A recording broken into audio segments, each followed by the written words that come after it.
America Rising. Alex Smith, she joins us on the Wilkes, she joins us on the WV Medicine Berkeley Medical Center talk line. Alex, good morning.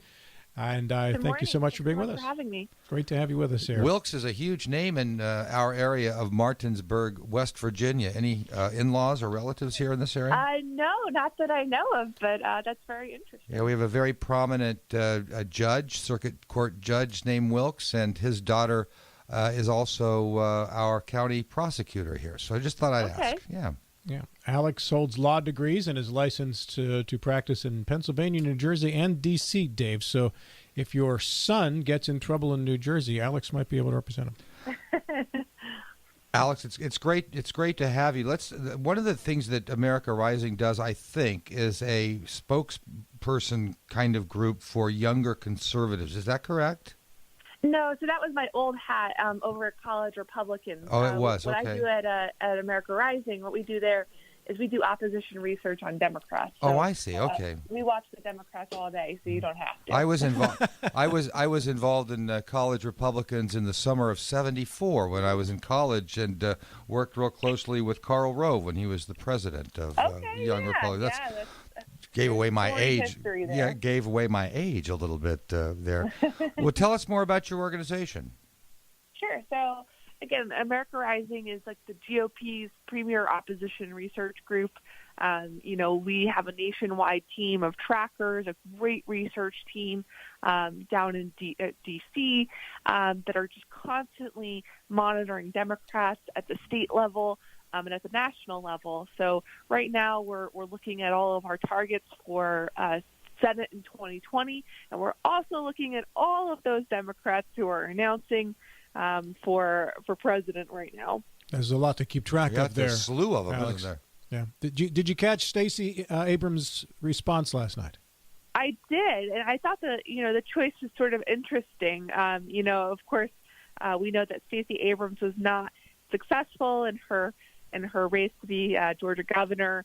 She, holds decidedly progressive opinions on things like single pay, raising taxes. So, in terms of it seemed like more of a play to the base than it did to sort of reach out to the middle of the country. So, I thought, the president's speech was great last night. I thought it had had basically something for everyone in there. And there were a lot of themes of unity, of patriotism that everyone could kind of get behind, whereas, Stacey Abrams was just sort of like a laundry list of complaints and, issues that I don't know that terribly or that resonate all that well with just like the middle of the country. Well, your point is a good one. And Dave, you brought up the MSNBC fact-checking that goes on anytime Trump speaks, and NBC does it as well at times, too. And I thought that maybe Stacey Abrams could have been fact-checked a little bit last night. In reading some of her response last night,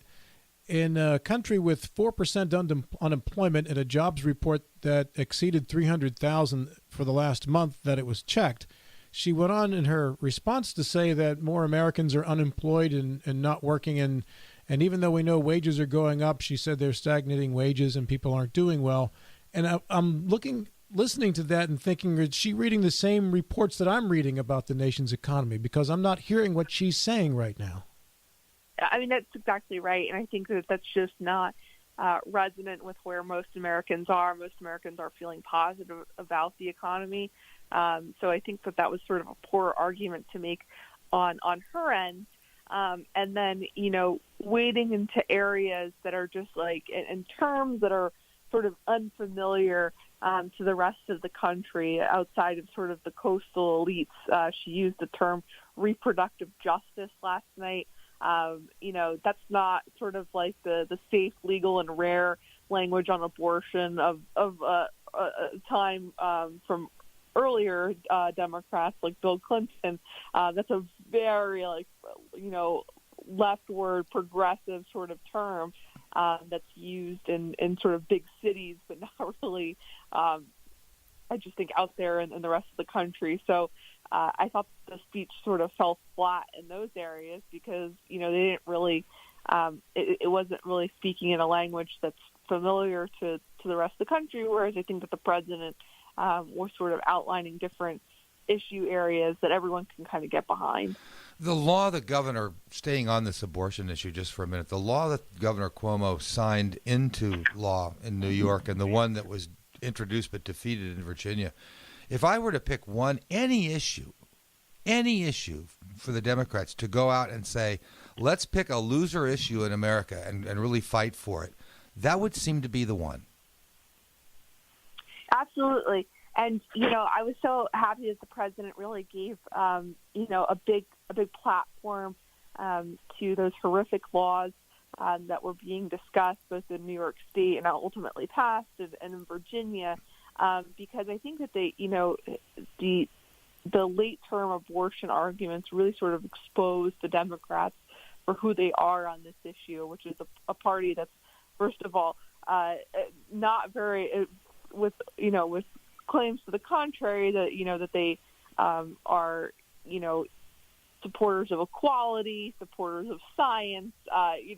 When we're talking about sort of killing a full-term baby, it's I feel like we're just operating in a completely different universe, and that's not even where a majority of Democratic voters are. It's not where a majority of pro-choice voters are even. Right. So, I thought that was, when I heard that term last night, I was just completely puzzled as to why that was sort of a winner. But, the goal, I think, from their perspective was to sort of rile up the base. They're feeling emboldened after the wins in 2018.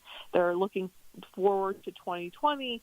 But I think that if they sort of, fall back into these extreme positions, they're going to have a hard time resonating with the rest of the country and the key states on the electoral map. I thought that one of the president's better moments last night was when he boldly, with great strength, came out and just said, we are not going to be a socialist country.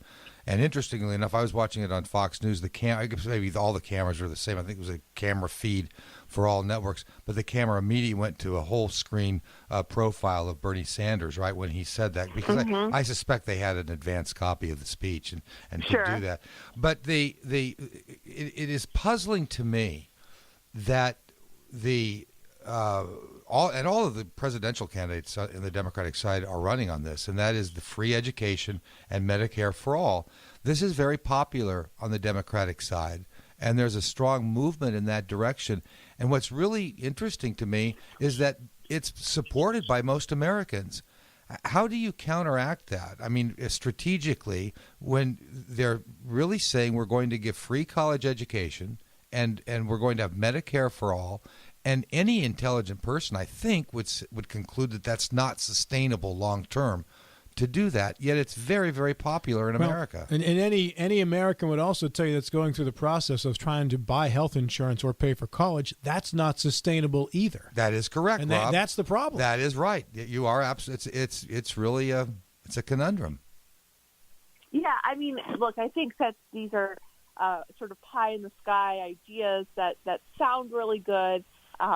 When you're just sort of using the very basic euphemistic language. Everyone, I think, in America wants to see everyone else get a fair shake and to have an opportunity. When you actually break down, though, for people, what these ideas mean, it's a totally different story. I think a great example of this was Kamala Harris when she was asked on CNN a couple of days ago about Medicare for all and really what the effect of that would be, which is eliminating private insurance.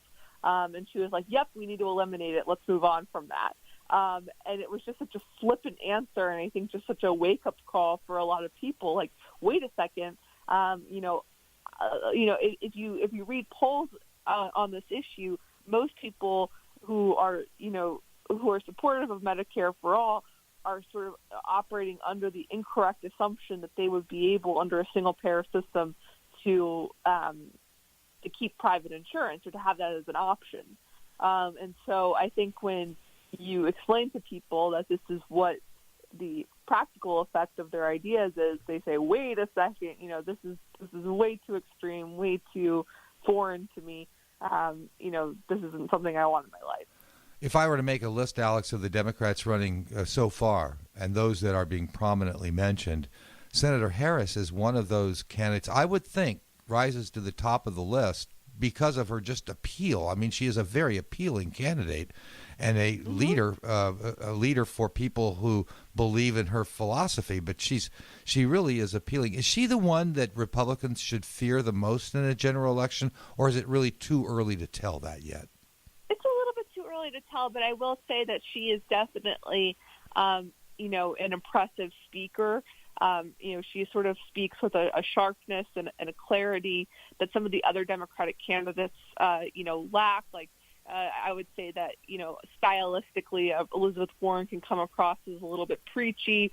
Cory Booker comes across as a little bit ridiculous, whether it's like Spartacus or talking about love or whatever else he's, what other poetry he's sort of reciting day to day. Kamala Harris comes across as a more serious candidate. So, I would say that she's definitely someone that we're watching very closely. But she's also someone that would face problems in her own or from the Democratic base insofar as her law enforcement background in California. She held a lot of positions on criminal justice, that are not really resonant with where the Democratic base is right now. And she's coming under criticism for a lot of those positions right now. So we'll see, sort of where, how all of these candidates are able to navigate some of these problems in their past, whether it's Elizabeth Warren and the Native American heritage claims, or it's Cory Booker and his previous ties to, or cozier ties, I should say, to Wall Street. There's something sort of for everyone to dislike in terms of that very progressive leftward part of the base. Alex Wilkes is our guest, Executive Director of America Rising, appearing on the WB Medicine Berkeley Medical Center talk line. Alex, do you have a few more minutes, or do you need to go? I could stay on for a little bit more. Okay. In regards to what's happened in Virginia with the governor and then the lieutenant governor, is that something that your organization would have been digging for? No, we were not involved in the opposition research campaign with Ed Gillespie, so that was not something that we were looking into. But I will say, from an opposition research standpoint, yearbooks and things of that nature are always something that we take a look at. We do a lot of field research because even in our digital age, not everything is available online. So we actually physically send people out to libraries and to courthouses to pick up documents that would otherwise be available to us in our Washington-based headquarters. So, we do a lot of legwork out there in the country, and, it's really a shame, that was not exposed earlier. And I think that the governor's explanations are falling way short of any kind of sort of a standard of reasonableness. I mean, this is a person who, whether he's in the picture or not, he chose to put it on his yearbook page. And moreover, this isn't a high school yearbook. This is a graduate school yearbook. I mean, the man was about to have a medical license, and this was 1984. It wasn't just the Times. I mean, this was, a completely inappropriate photograph to not only take, but to then self-select, present as, being a part of your profile for that time in your schooling. So I can't even imagine what was going through his head, and it's I think disturbing to think about what might have been in his heart at the time. I was born in, I don't know if this is a south of the Mason-Dixon line thing or not, but I was born in 1963, came up, I was, I guess 5 or 6, too young to actually recall in Pittsburgh. Yeah, the riots that took place across the country, cities burning and whatever, but I remember the after effect of that sort of thing. But I don't remember in my life ever, other than seeing it on TV, even hearing about anybody in blackface that I knew or anywhere around where I grew up. It blows me away that here's a guy in medical school that would have done something like that and thought it was humorous in 1984. I don't understand how anybody's judgment could lead them in that direction. It's just mind-boggling. I mean, and that's why I think his explanations are so ridiculous. I mean, most prominent Democrats at this point have called on him to resign. And, I think that you're really seeing a very chaotic situation unfold in Richmond right now, whether it's sort of the opposition research that's being released against now the lieutenant governor, I think in an attempt to sort of poison him in the minds of the party down there and other voters. They don't want to, maybe Northam's people are trying to sort of raise doubts about him as, so much scrutiny is being placed on the governor. So it's really a mess down there. And like I said, there's just so many there are so many questions about that yearbook page that have not been sufficiently answered. And really, I think that the only appropriate answer is to just resign in that circumstance. I mean, it was just clearly inappropriate. It has no place in our society. Our public officials should be held to a higher standard. I'm delighted to get to ask a woman leader this next question and not a guy. And it has to do yesterday with Rob making a tongue-in-cheek point about the lieutenant governor and his whatever happened to him 10 or 15 years ago with another woman. And Rob said in a tongue-in-cheek way to make a point that, well, of course I agree with the woman because that's what we're told to do now. We just always agree with the woman accuser in a situation like this. We don't have any room for facts or anything else. It's just that we agree with the woman. Is that really the era that we're living through, Alex? And how do you fight against that? Because I don't know who this lieutenant governor is. I only know his name, and I forget his first name. Justin Fairfax. Yeah. But he does have, I would think, the right to be able to tell his side of the story without everyone just believing the other side.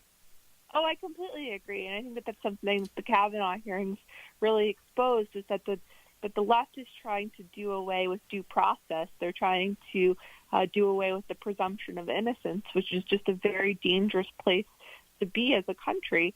And so, I as a general matter, never, I think it's a bad practice to just automatically believe anybody in any sort of criminal accusation. We stand for things like due process and fairness under the law, and that everyone has the presumption of innocence until proven guilty. So in any criminal matter, I think it's important to have a fair adjudication of those facts and to have a dispassionate sort of view towards, any kind of accusation. So, certainly, these are difficult issues. These are extremely complex and emotional issues. But I think that's precisely why our legal system was set up the way that it is, so as to avoid making emotional decisions about these issues, but rather to make sort of, fair and rational decisions in evaluating our peers. Alex, thanks so much for your time this morning. We very much appreciate it. Anytime. Thank you so much. Alex Wilkes on the WVU Medicine Berkeley Medical Center Talk Line, Executive Director of America Rising, in charge of opposition research. So